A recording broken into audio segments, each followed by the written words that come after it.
Сәлем достар, дажа хау. Бүгін біз HSK бірінші кітаптың 6-шы сабағына жететін боламыз. Бүгінгі тақырып 我会说汉语. 我бұл бізде мен деп аударылады. Хуй дегеніміз ол бір нәрсені жасай алу, бір нәрсеге үйрену, бір нәрсені үйреніп, оған қабілетті болу, соны жасай алу. Осыны хуй дейміз. Шо бұл бізде сөйлеу. Ханю бұл бізде Қытай тілі. Яғни, мен Қытай тілінде сөйлей аламын. 我会说汉语. Ал енді мына суреттерге назар аударайық. Алдымен біз мына астындағы иероглифтерді оқып, олармен танысып, осы арқылы төбедегі суреттермен сәйкестендіруіміз қажет. Алғашқы сөз ол мама. Бұл мама, ана деген мағынаны білдіреді. Екінші сөз ханзы. Ханзы бұл бізде Қытай иероглифі. Мынау дзы. Егер бөлек келетін болса, бөлек тұратын болса, ол иероглиф сөз деген мағынаны білдіреді. Ал бұл ханмен бірге тұр ғой, ханзы болып тұр ғой, екеуі бірге тұрса, ол Қытай иероглифі деген мағынаны білдіреді. Қытай иероглифі. Ханзы, Қытай иероглифі. Үшінші сөз ол жоңго цай. Жоңго бұл бізде Қытай. Цай бұл бізде тағам, ас деген мағынаны білдіреді. Жоңго цай бізде Қытай тағамы. Төртінші ол шо ханю. Шо бұл бізде сөйлеу деген мағынаны білдіреді. Ханю бұл бізде Қытай тілі. Шо ханю бұл бізде Қытай тілінде сөйлеу. Се ханзы. Се бұл бізде жазу. Ханзы бұл бізде Қытай иероглифі. Яғни се ханзы ол Қытай иероглифін жазу деген мағынаны береді. Алтыншы сөз цзо жоңго цай. Цзо бұл бізде бір нәрсені жасау. Жоңго бұл бізде Қытай. Цай бұл бізде тағам. Яғни Қытай тағамын жасау. Цзо жоңго цай. Қытай тағамын жасау. Ал енді мен сендерге 10 секунд берем, чтоб сендер мына жердегі иероглифтерді, мына жердегі суреттермен сәйкестендірулерің үшін.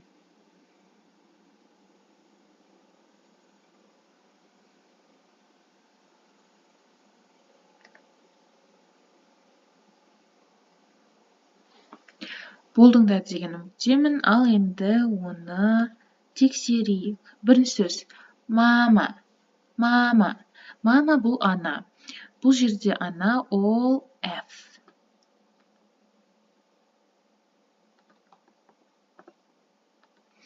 Екінші сөз ол ханзы. Ханзы бұл бізде Қытай иероглифі. Қытай иероглифі бізде бұл жерде эй, мына жерде де бар. И дедік. Эй, и ди. Үшінші сөз жоңго цай. Жоңго цай бұл Қытай тағамы. Қытай тағамы бұл би. Окей. Төртінші ол шо ханю. Шо ханю Қытай тілінде сөйлеу. Ол бізде си. Бесінші се ханзы. Қытай иероглифін жазу бұл ди. Алты цзо жоңго цай.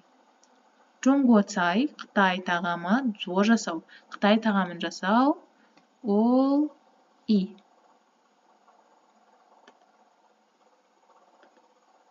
Осымен аяқталады. Енді бірінші текстке назар аударайық.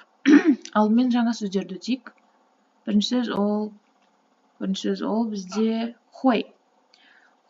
Мен жаңа айтып кеткенде, ол бір нәрсені жасай алу деген мағынаны білдіреді. Яғни сен бір нәрсені үйренесің, сол үйрену арқылы сен қабілетті боласың. Яғни бір нәрсені істей алу, үйреніп алған қабілетіңді айтады. Мысалға айтқан кезде, мен қытайша сөйлей аламын. Қалай болады? 我会说汉语. Мен Қытай иероглифін жаза аламын. 我会写汉字. Ya, bir narsani жасай алу, яғни сен оны үйренгенсің, сол арқылы сен оны жасай аласың. Осыны біз хуэй дейміз.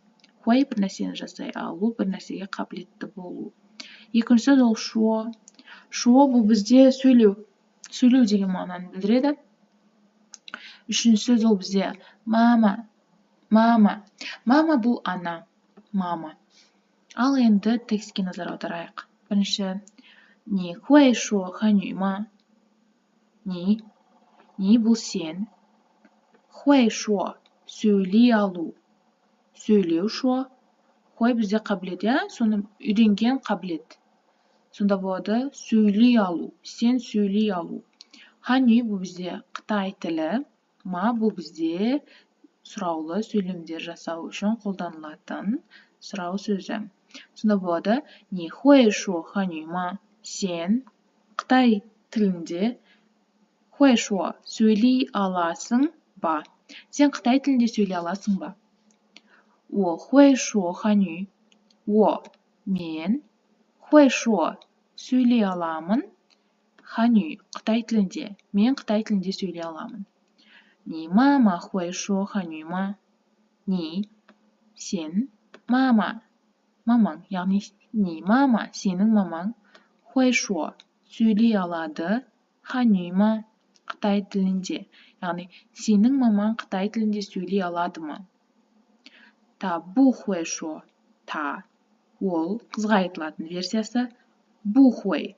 Бізде хуэй ол сөйлей, то есть бір нәрсеге қабілеттің болу, ал оның алдында мынандай бір болымсыз сөйлем жасайтын бу тұрса, ол бір нәрсеге қабілетіңнің болмауы деген білдіреді. Яғни бұл бізде сөйлемдерді болымсыз қылады. Болымды сөйлемді болымсыз қылуға біз буды қолданамыз. Бу хуэй. Мысалға айтқанда, мен қытайша сөйлей алмаймын, қалай болады? Я. Ол бу хуэй шо ханю. Шо бұл сөйлеу. Яғни ол сөйлей алмайды. Қытайша, я. Енді менің арқамнан қайталап тексті оқып көрейік. 你会说汉语吗? 我会说汉语. 你妈妈会说汉语吗? 她不会说. Ал енді екінші текстке назар аударайық. Екінші тексттің жаңа сөздері. Бірінші сөз ол цай. Цай бұл бізде тағам ас деген мағынаны білдіреді. Екінші сөз ол бізде хын. Хын. Хын бұл бізде өте деген мағынаны білдіреді. Өте. Көбінше өте деген мағынаны береді. Алтыншы бұл хаучы. Хаучы. Хаучы бізде хауды білеміз. Хау деген сөзді білеміз. Хау бізде бөлек тұрғанда ол жақсы деген мағынаны білдіреді. Мынау арқасында тұрған чы бізде бөлек тұрса жеу деген мағынаны білдіреді. Ал жақсы плюс жеу, жақсы жеу бізде дәмді, тәтті деген мағына береді. Яғни хау чы ол дәмді, тәтті. Ал хау бөлек тұрса жақсы, чы бөлек тұрса жеу. Бірақ хау чы ол бізде дәмді, тәтті деген мағына береді. Дзо. Дзо бұл бізде бір нәрсе жасау. Ал енді текстке назар аударайық. Жоңго цай хау чы ма? Жоңго, Қытай, цай, тағамы, хау чы, дәмді ма? Жоңго цай хау чы ма? Қытай тағамы дәмді ме? Жоңго цай хын хау чы. Жоңго, Қытай, цай, тағамы хын хау чы. Хын өте дәмді. Хын хау чы өте дәмді. 你会做中国菜吗? 你 сен 会做 жасай аласың ба? 中国 Қытай, цай тағамын. 你会做中国菜吗? Сен Қытай тағамын жасай аласың ба? 我不会做. 我 мен 不会 міне. Бұл бізде болымсыз сөйлем неге? Себебі бұл жерде бұл бар. 我不会做. Зо ол жасау. Мен жасай алмаймын. Ал енді Мына текстті менің арқамнан қайталап оқып көрейік. 中国菜好吃吗？中国菜很好吃。你会做中国菜吗？我不会做。Ал енді үшінші текстке назар аударайық. Үшінші текстің жаңа сөздері се. Се бұл бізде жазу. Ханзы. Ханзы айттым, иә? Бұл бізде Қытай иероглифтері. Chinese character. Қытай иероглифтері. Ал дзы бұл бөлек тұр, мынаның дзысы бөлек тұрса, ол бізде жай ғана сөз, не болмаса иероглиф деген мағына береді. Ал ханзы ол бізде Қытай иероглифі. Кейінгі сөз бұл бізде дзымы. Дзымы бұл бізде қалай деген мағына білдіреді. Қалай, дзымы, қалай. Кейінгі сөз ол бізде ду. Ду бұл бізде оқу деген мағына береді. Оқу, ду. Ал енді текстті оқып көрейік. 你会写汉字吗？你 сен 会写 会істей алу, се жазу. Яғни сен жаза аласың. Ханзы Қытай иероглифін ма бұл бізде сұраулы сөйлем жасауға арналады. Яғни 你会写汉字吗？ Сен Қытай иероглифін жаза аласың ба? 我会写 мен 会写 жаза аламын. Мен жаза аламын. 这个字怎么写？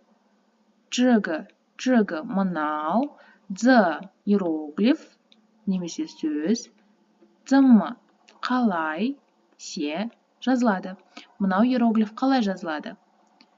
对不起，这个字我会读，不会写。对不起біз алдыңғы сабақтарда өткенбіз. Бұл кешір деген мағына береді. Кешір. 这个字бұл бізде мынау, the бұл бізде иероглиф не болмасам сөз, мен, 会读 оқи аламын, 不会жасай алмау, се яғни жаза алмаймын. Яғни кешір, мына иероглифті мен оқи аламын, бірақ жаза алмаймын. Ал енді осы текстті менімен бірге оқып көрейік. 你会写汉字吗？我会写。这个字怎么写？对不起，这个字我会读，不会写。Ал енді астыға түсейік. Бұл жерде бізде хой жайлы айтылады. Хой бұл бізде бір нәрсені жасай алу ғой. Бір нәрсені жасай алатын болсаң, сен хойды қосасың. Ал егер жасай алмайтын болсаң, төбеде айтылғандай, хойдың алдына жай ғана буды қосасың. Сонда бұ хой болады. Бұ хой ол бір нәрсені жасай алмау. Мысалға айтқанда, 我会写汉字, мен Қытай иероглифін жаза аламын. 我会写汉字, мен Қытай иероглифін жаза аламын. Егер сен жаза алмайтын болсаң, алдына просто хойдың алдына буды қосасың. Сонда болады 我不会写汉字, мен Қытай иероглифін жаза алмаймын. Мына 我不会做中国菜, мен Қытай тағамын жасай алмаймын. Себебі бұл жерде бу хой тұр. Ал жасай алатын болсаң, просто будап тастайсың. Сонда болады 我会做中国菜. Ни мама, сенің мамаң, 会说汉语吗? Сенің мамаң Қытайша сөйлей алады ма? 会сөйлей алу. Ал енді біз мына жерге қарайық. Бұл жерде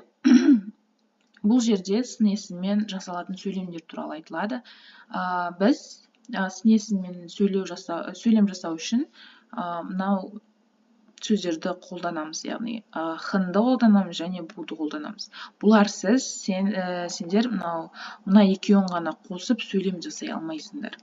яғни осы екеуі арқылы біз сын есіммен етістіксіз сөйлем құрай аламыз. Мысалға айтқанда, 我很好, мен жақсымын. 我很好. Біз 我好деп айта алмаймыз. Біз 我很好дейміз. 很 бізде өте деген мағынаны береді, және де осындай грамматикалық көмектерді көрсетіп отырады. 我很好, мен жақсымын. 我好болмайды. Егер біз оны керісінше, яғни болымсыз қылып айтқымыз келсе, жай ғана біз хынның орнына буды жаза саламыз. Мысалға, 我不好, мен жақсы емеспін.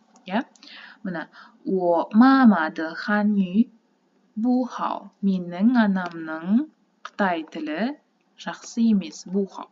Егер жақсы дейтін болсақ, 我妈妈的汉语很好, менің анамның қытай тілі өте жақсы.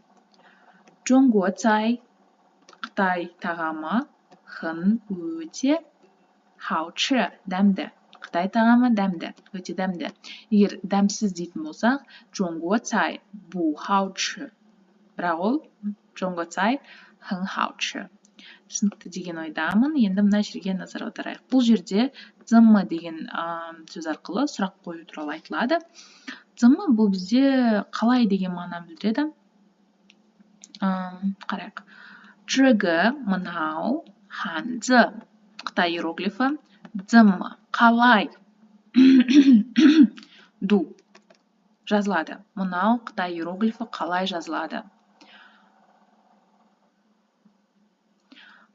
你的 сенің, 汉语名字 Қытай атың, Қытай тіліндегі атың, 名字білесіңдер, бұл ат деген мағынаны білдіреді. 名字 ат, адамның аты, есімі. 怎么 қалай се жазылады. Сенің Қытай тіліндегі атың қалай жазылады. 怎么се, 怎么ду қалай айтылады. 这个 мынау, 这 иероглиф немесе сөз, 怎么қалай се жазылады. Мынау иероглиф қалай жазылады. 这个 怎么се. Ал енді мына сұрақтарға қалай жауап беруге болатындығын көрсетемін. Бірінші сұрақ, 你会说汉语吗?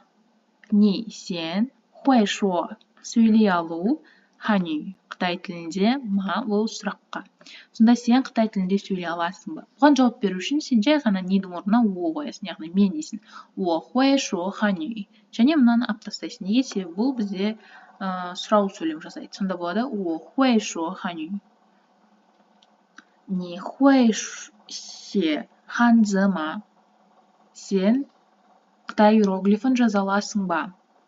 Бұған біз жай ғана недің орнына о қоямыз. 我会写汉字. Егер жаза алатын болсаң, мынаны алып тастаймыз. Егер жаза алмайтын болсаң, 我不会. Яғни мына жерге біз жай ғана буды қосамыз. Сонда болады 我不会. 我不会写汉字.